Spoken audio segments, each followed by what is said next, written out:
Witness స్టేట్‌మెంట్‌తో conviction అవుతారా?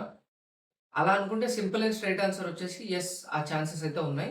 So, ఈ video last వరకు చూడండి. అలాగే మీ ఫ్రెండ్స్ అండ్ ఫ్యామిలీతో కూడా షేర్ చేసుకోండి. అసలు ఒక్క విట్‌నెస్ స్టేట్‌మెంట్‌తో అంటే ఒక్క సాక్షి ఇచ్చే స్టేట్‌మెంట్‌తో కన్విక్షన్ అవుతారా? అంటే జైలు పాలవుతారా? అంటే యెస్. అది ఛాన్సెస్ అయితే ఉన్నాయి. సో, వీడియోలోకి వెళ్ళినట్టయితే గనక ఒక కేస్ వేశారు మీరు. మీ తరఫు నుంచి 10 మంది విట్‌నెస్‌లు అవసరం లేదు.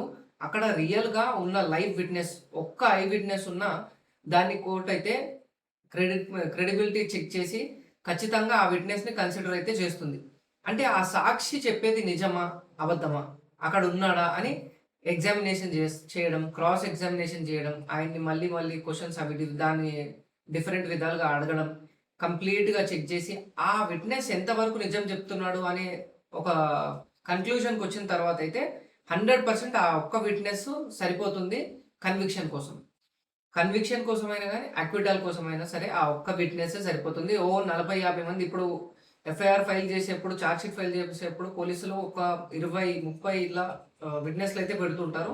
అన్ని కూడా అవసరం లేదు. రియల్ మంచి క్రెడిబిలిటీ ఉన్న ఒక్క విట్‌నెస్ అయితే చాలు అక్విటలా, కన్విక్షనా తేల్చి పారేయడానికి. సో, ఈ వీడియో మీకైతే ఇన్ఫర్మేటివ్‌గా ఉందనుకుంటున్నాను. మీకు ఈ వీడియో నచ్చితే గనుక లైక్ చేయండి. అలాగే మన ఇన్‌స్టా పేజ్‌నైతే ఫాలో చేయండి. మీకేదైనా లీగల్ డౌట్స్ ఉంటే you can contact me. Thanks for watching this video. By.